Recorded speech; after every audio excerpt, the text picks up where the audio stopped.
Hello, everyone. My name is Carly Gotz, and I'm the General Manager for Botanica. Joining me today is Toby Musgrave, who is one of our botanical guides who's based in Denmark. Toby's also a garden historian and garden designer. And for those of you who have watched some of Monty Don's programs, he was one of the presenters on Monty's Lost Gardens series. And welcome, Toby. Thank you, Carly. Welcome back. It's so nice to be here. Thank you. And I've invited Toby along today to talk about one of our trips that we have for 2024, which is our India by luxury rail.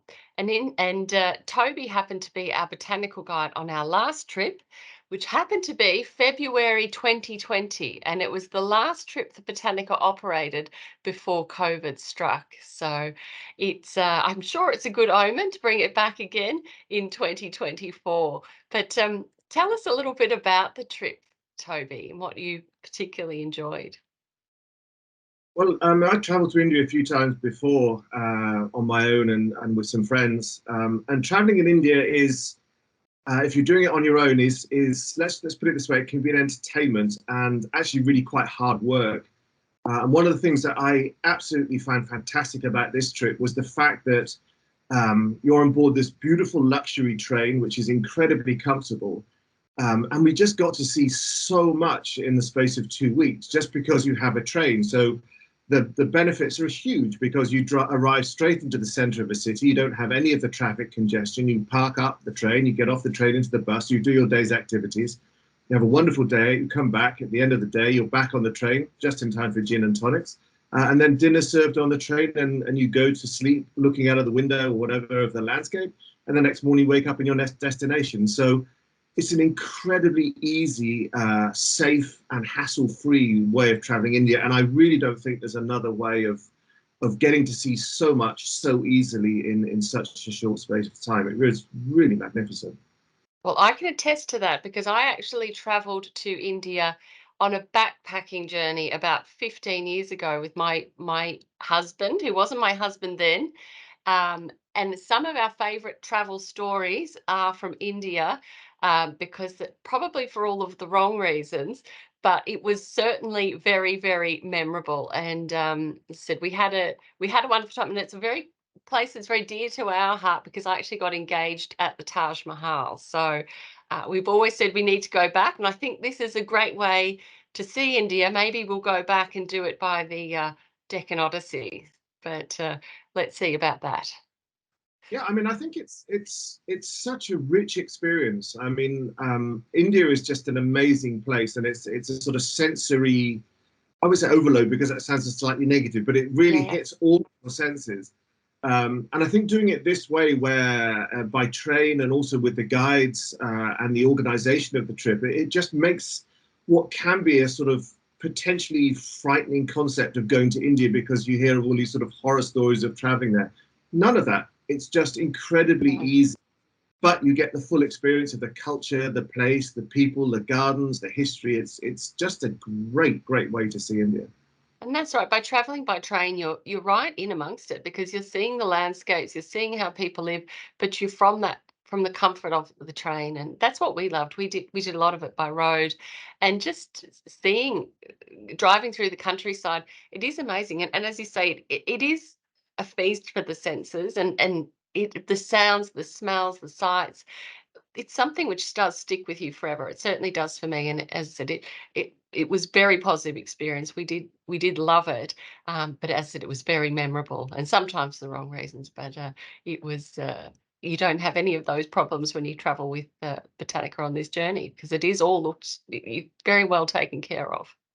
Yeah, I mean that was one of the things that was there was no hassle anywhere along the line. I was there as Botanical Gardens guide, and we had some fantastic team of local guides who were incredibly informative.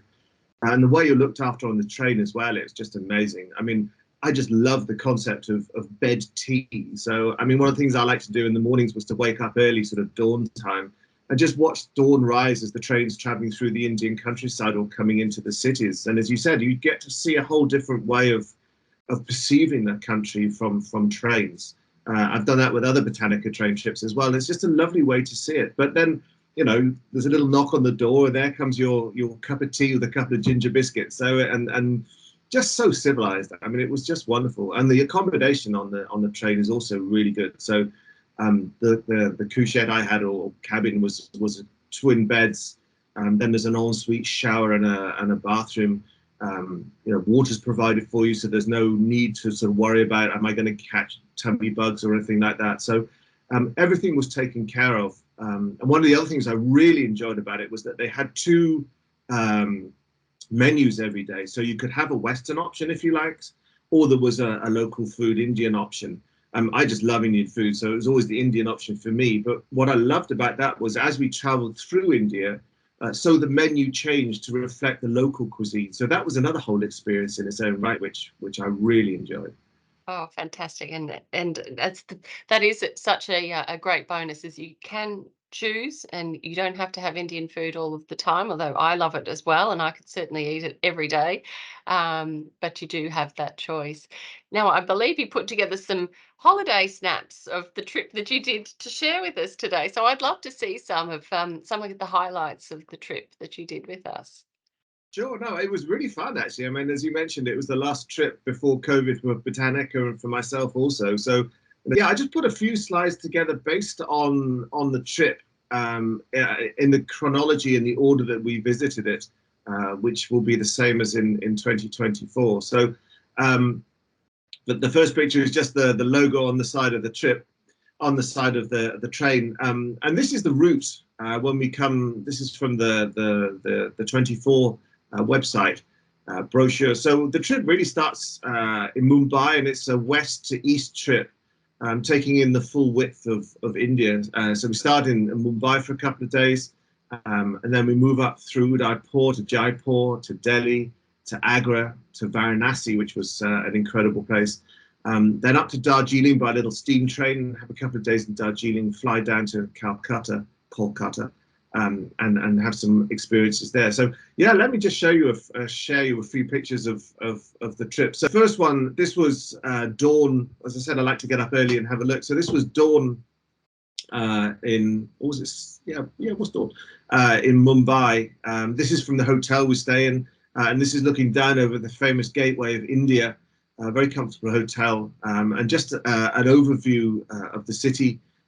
I think it was put up for when Edward VII came as emperor. And from there, the next day, we sort of arrive and find our feet. And then the first full day in Mumbai, we went out to Elephant Island, which is about an hour's boat ride from the gateway to India, out across the bay to this series of caves. Once again, fantastic interpretation from the guides. And one of the things that's really fun there is actually up quite a slope from you arrive at sea level, obviously, and then you walk along to the stairway that takes you up the hillside to the caves themselves. And one of the fun things there was that they also had porters.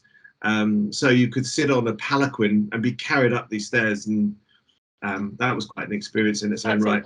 I do remember the monkeys there as well. They're cheeky little things. Yeah, I mean, we watched someone get mugged. There was a family having lunch there, and this big male monkey just jumped down and started becoming really aggressive. And it's like, don't mess with these things. I mean, no.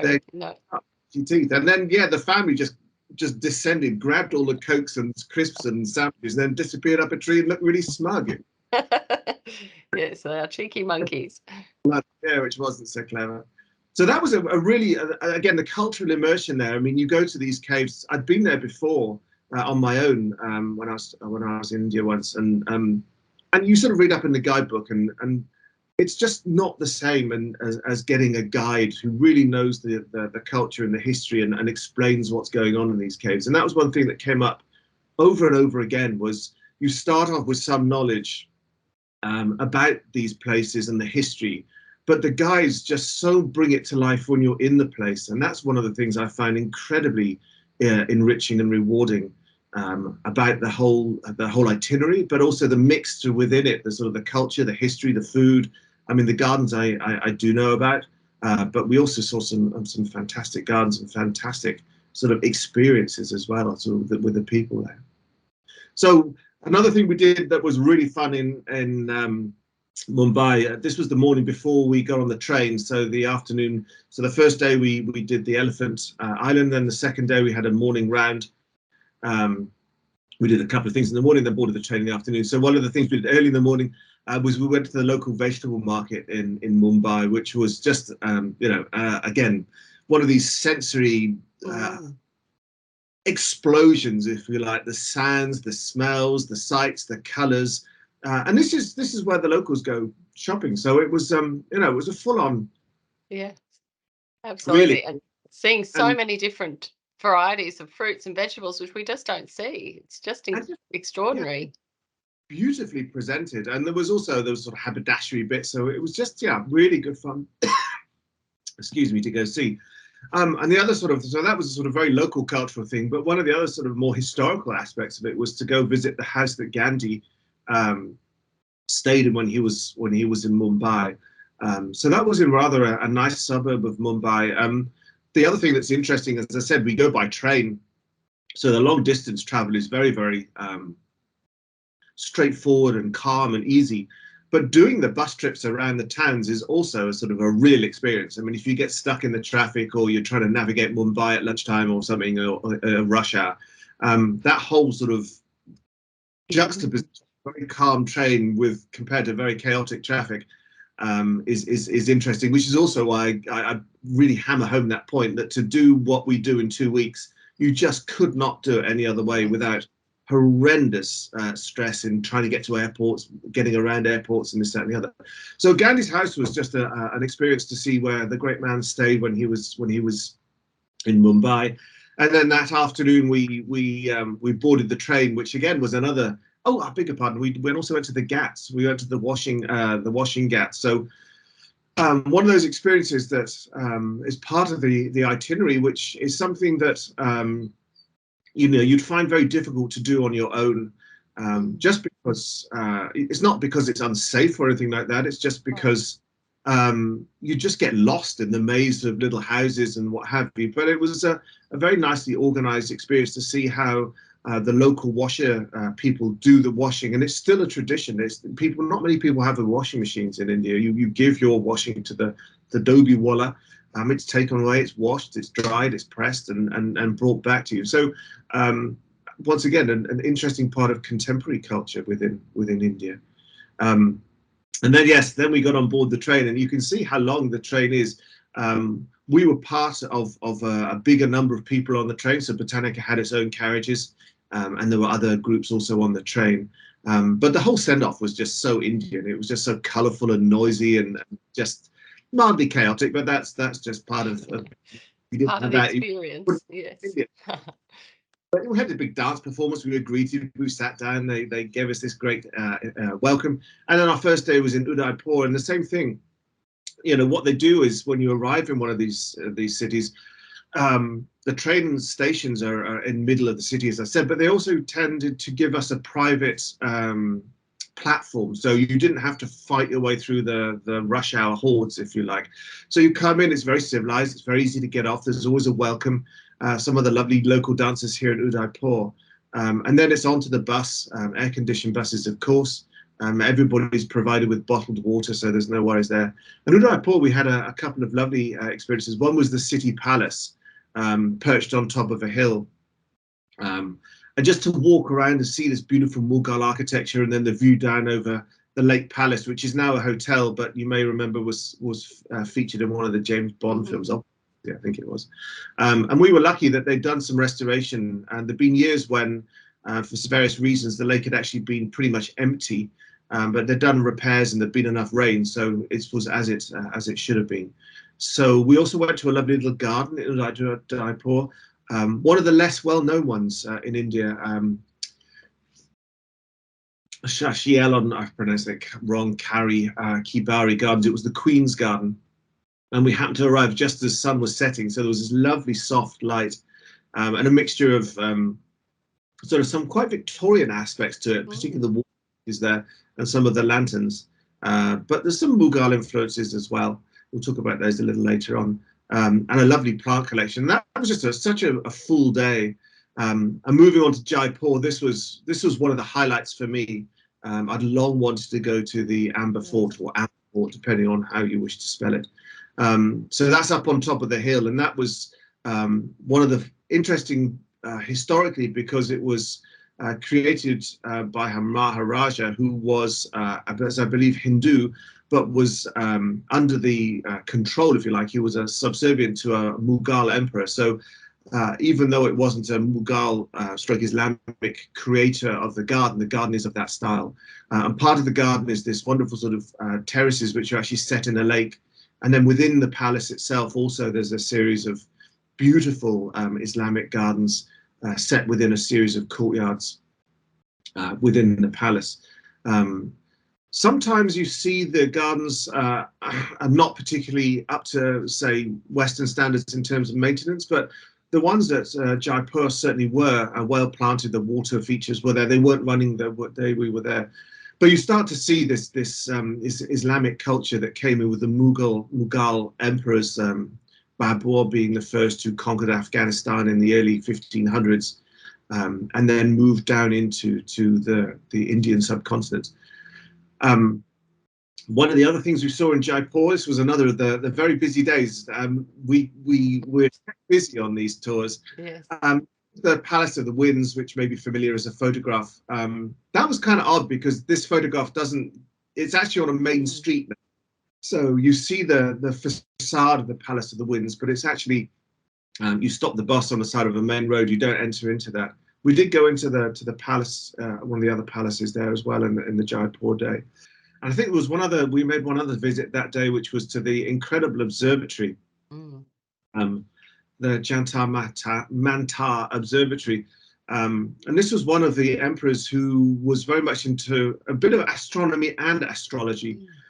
Had these incredible timepieces and astronomical observational pieces They made. are incredible. Yeah, it was incredible. I remember going to that, and all of the different ways in which they would be observing just all sorts of amazing creations that you could really spend days trying to understand how it was built. It was fascinating. Yeah, and I mean, they run still to the sort of second. It was just watching it, timing it with your own watch. It was like, my goodness, these, centuries ago, and they're still functioning. So yeah, that was one where the local interpretation was absolutely key to getting an understanding of the things. I mean, one of the things that happens when we're on these days out, if you're out of off the train for the day, we often have these lovely lunches in hotels, which are, again, never a hygiene issue, and the food was fantastic. Mumbai, we had a fantastic fish restaurant. Jaipur, we had at a local hotel, great buffet. And also in Jaipur, we had this gala dinner of an evening at the Rambagh Hotel, which was just no one knew what we were getting into. And so we turned up at the hotel, and we were then escorted in by camels and horseback riders and elephants, and there was a chance to go for a ride on the elephant or the camel.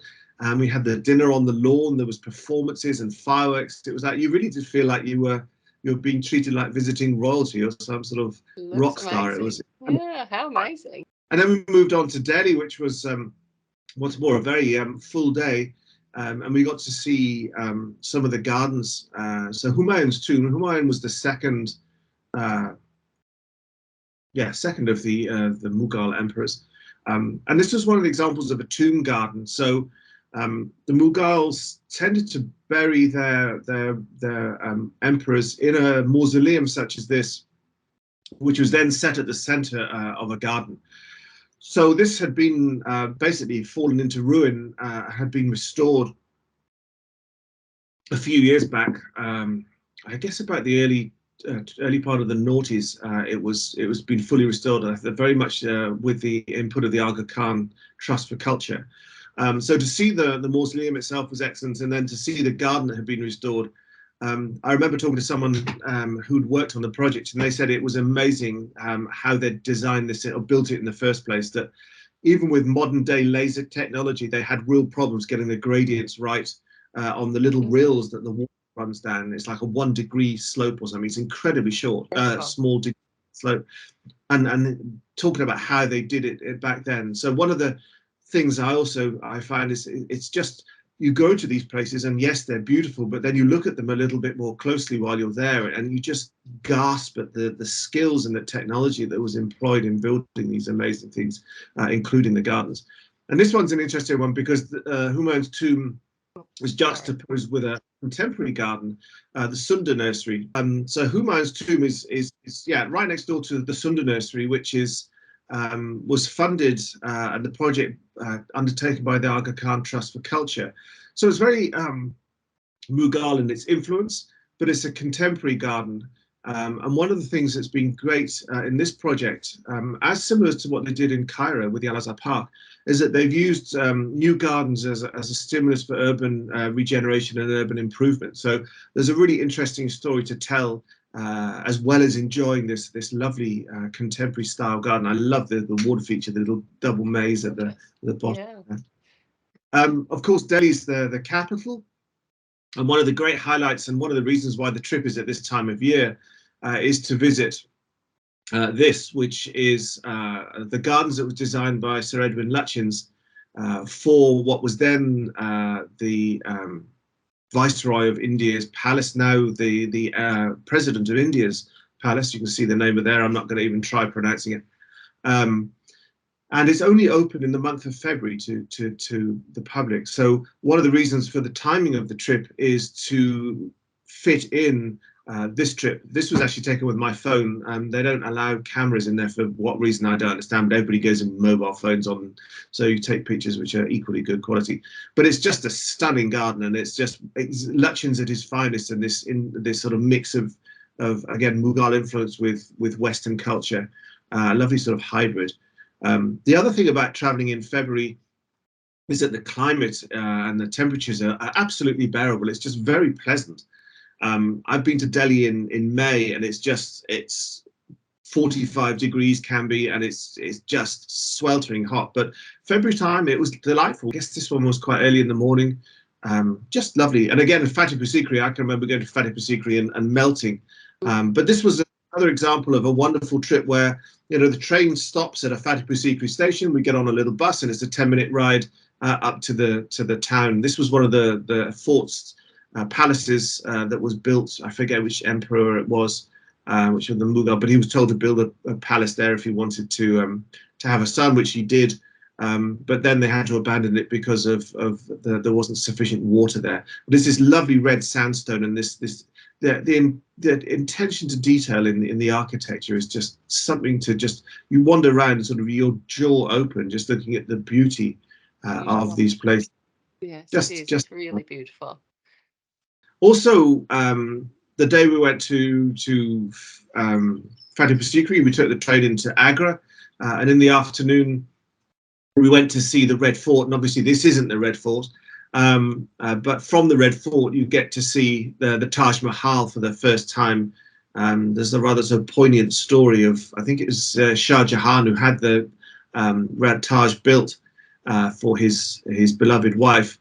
Was then imprisoned in the Red Fort by his son, who deposed him. So he was put in this suite of rooms, which we visit, and he could see where his wife was buried, but he wasn't able to go see her. At the Taj, I mean, I've been there before a couple of times, and I remember the first time I went there. It's one of those things. It's an image. This is an image that's so familiar to so many people, and there are few places on this earth, I think, that overwhelm when you're familiar with an image of it. Oftentimes you see a picture and you go there and it's underwhelming.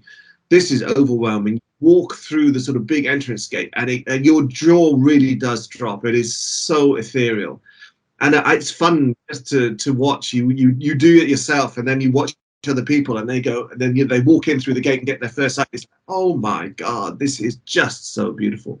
And we visited it twice, once in the evening, and then again at dawn the next morning, and you see the difference. The picture in the evening, it's a sort of opalescent pearly grey, and then come the morning time with the light at dawn, it takes this golden hue to it.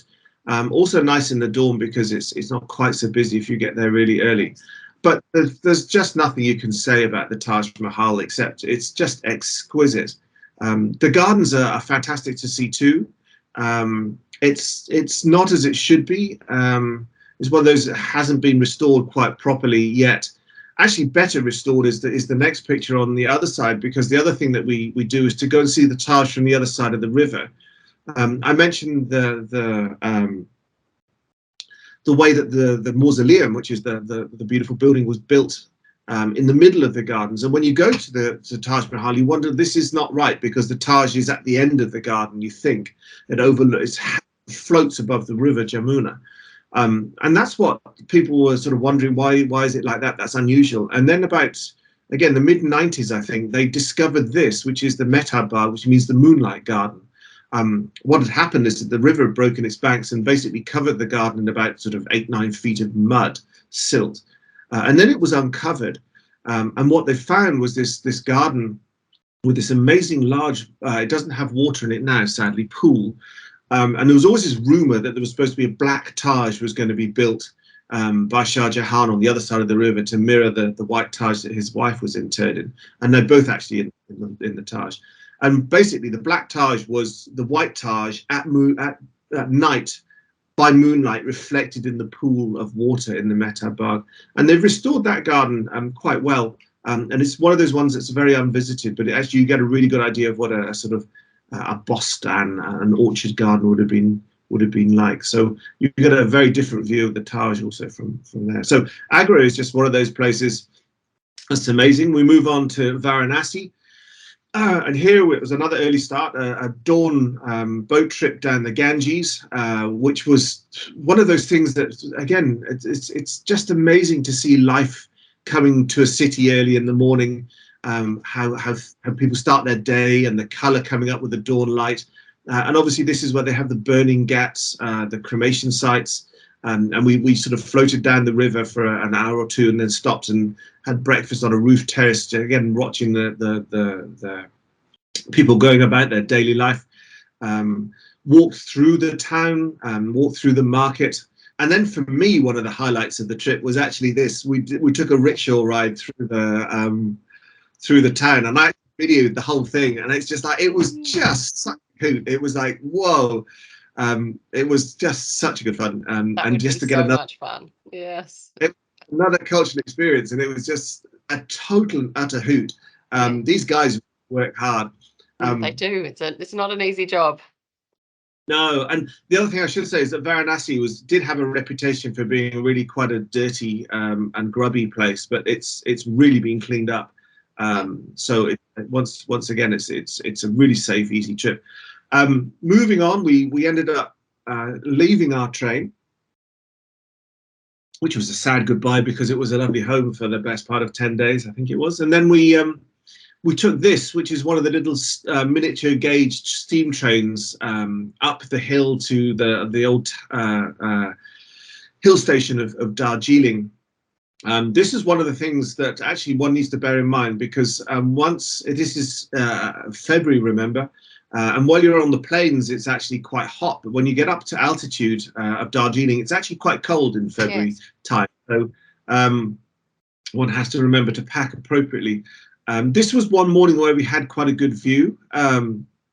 February can be quite misty at that time of year, but that also gives a sort of sense of beauty and mystery to the area. We had a number of excursions out. We went to visit one of the Buddhist temples. We went up to the zoo and also the museum of the mountaineers who climb Everest. There's also the tomb of I forget the Sherpa's name who went Tenzing. His tomb is. And just by the zoo, we had a little bit of early flowering. So we had it's now being classed. It used to be Michaelia, it's now being reclassed as Magnolia, and this lovely tree rhododendron on the left. So we got some early wildflowers as well. We went out to one of the tea plantations as well, which was a fantastic drive through the landscape. So this is kind of odd. So you start in Darjeeling, and it's quite cool, as I said, in the mornings, and then we took this jeep ride. I guess it was a couple of hours through the hills, and actually lost quite a lot of altitude and ended up at the Glenburn Tea Plantation. And it was very balmy. and the residence is now a hotel. But we also got a tour of the tea making, the factory where they process the tea, and you could see the tea growing and got to sample it. And I still buy my tea from Glenburn. I There get it you sent go. over. You can It's, vouch for the tea. oh, man, it's fantastic. And then after our trip into Darjeeling, we took a bus back down the hill to Bagdogra Airport. And then I think we all had a bit of a culture shock there, because up to that point, as I said, everything's been so easy. We've been on the train, total hassle-free journey, getting off the train into buses, back from the bus onto the train, and we had this very sort of privileged and easy lifestyle. And then we got to the Bagdogra Airport, where we've had to check in and deal with that. So it was a sort of back to reality check for a moment, and flew to Kolkata. Well, we had a couple of days exploring the city. One of the sort of very poignant things was visiting the Park Street Cemetery, which was one of the early British cemeteries, which has been restored in the last few years. And just looking at the mausolea and the dates of the people who died, it was you know, how young so many of these people died in India was quite a poignant thing to explore. We also went to the church where the massacre had been, and one of the fun things again was we went to the flower market.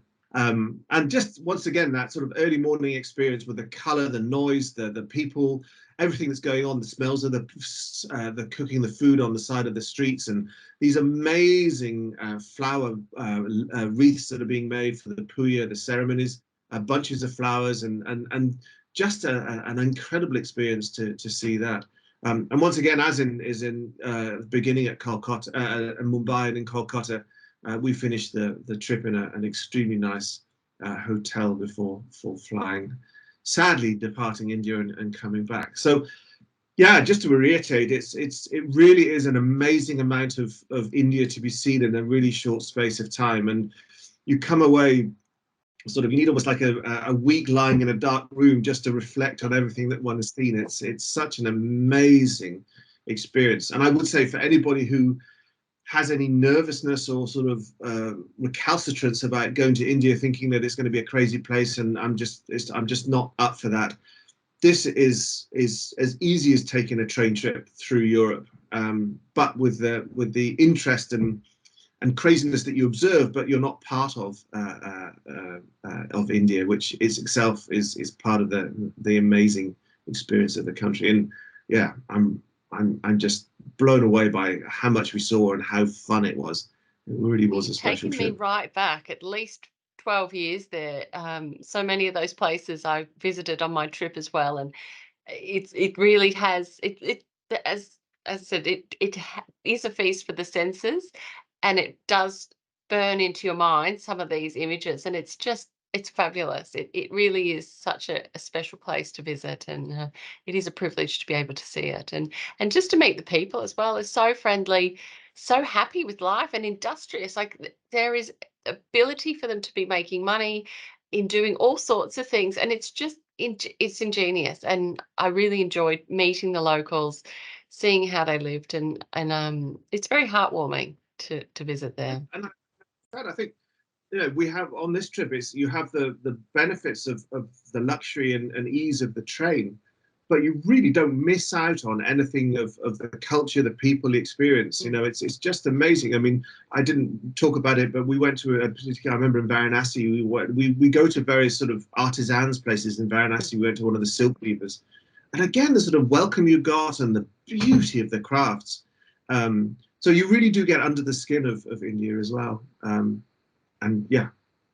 Well, thank you so much, Toby. It's been such a delight to talk to you about this again. I really appreciate you taking the time to talk to me today. And as Toby said, if you are interested in travelling to India and you would like to find out more information about travelling with Botanica, please visit our website, www.botanica.travel, or call some of our guest reservations services, and we would be happy to answer any questions you have. But thanks again, Toby. You're welcome.